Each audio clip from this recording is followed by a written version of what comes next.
Hello students आज का हमारा टॉपिक रहेगा भारत से संपर्क का अरबों पर क्या प्रभाव पड़ा। यानी कि जब से भारत पर अरब आक्रमण प्रारंभ हुए और भारत पर अरबों का आधिपत्य हुआ, जैसे सिंध पर आधिपत्य हुआ ऐसे इसके आगे के इलाकों पर हुआ, तो उससे भारतीय संस्कृति और अरबी संस्कृति दोनों में क्या परिवर्तन आए और किस प्रकार से अरबों पर भारतीय संस्कृति ने अपना प्रभाव रखा था।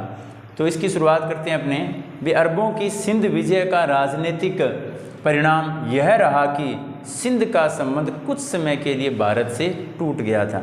यानी कि जब सिंध पर अरबों ने विजय प्राप्त कर ली तो उसके बाद कुछ समय के लिए जो सिंध का संबंध था वह भारत से टूट गया था और वह इस्लामी साम्राज्य का हिस्सा बन गया था। यानी कि मुस्लिम साम्राज्य के अंतर्गत गिना जाने लग गया। कौन से राज्य को? सिंध को। किंतु सांस्कृतिक दृष्टि से भारत ने अरबों पर विजय प्राप्त की थी।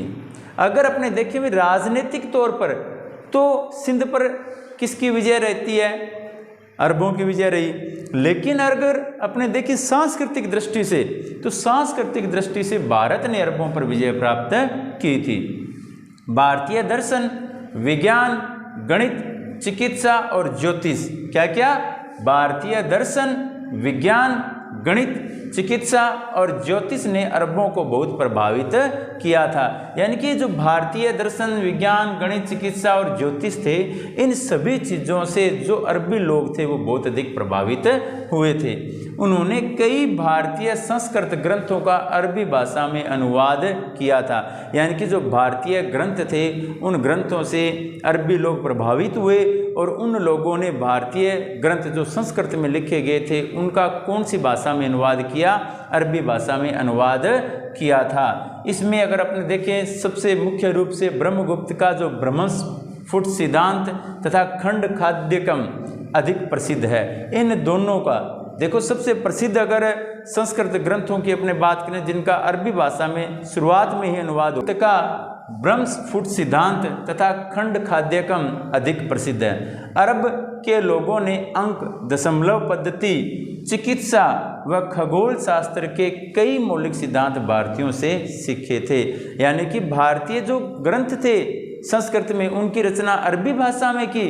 इसके अलावा भारतीय जो लोग थे, ठीक है, उससे अरब के लोगों ने अंक, दशमलव पद्धति, चिकित्सा व खगोल शास्त्र के कई मौलिक सिद्धांत भी सीखे थे।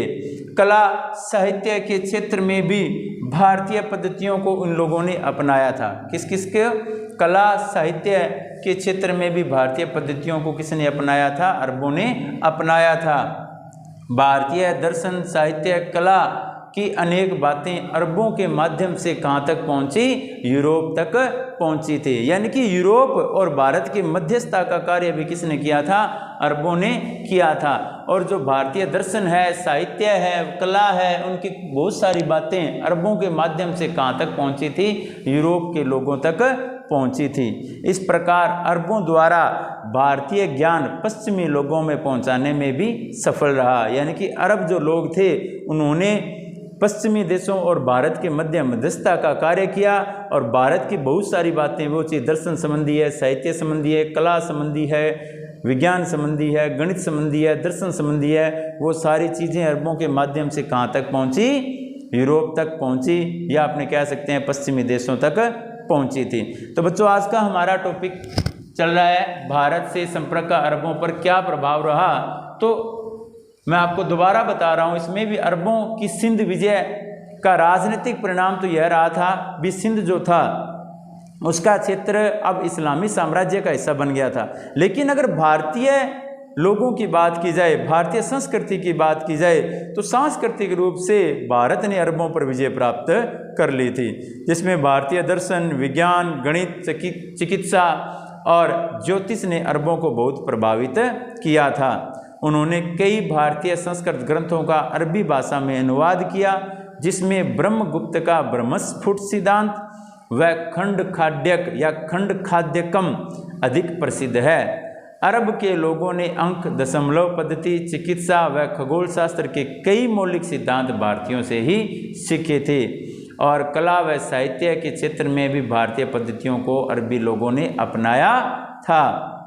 भारतीय दर्शन, साहित्य व कला कि अनेक बातें अरबों के माध्यम से यूरोप के लोगों ने भी सीखी थी। तो बच्चों इस प्रकार आज का हमारा टॉपिक भारत से संपर्क का अरबों पर प्रभाव कंप्लीट हुआ। आप इस टॉपिक को लर्न करें और अपने नोटबुक में नोट करें। थैंक यू बच्चों।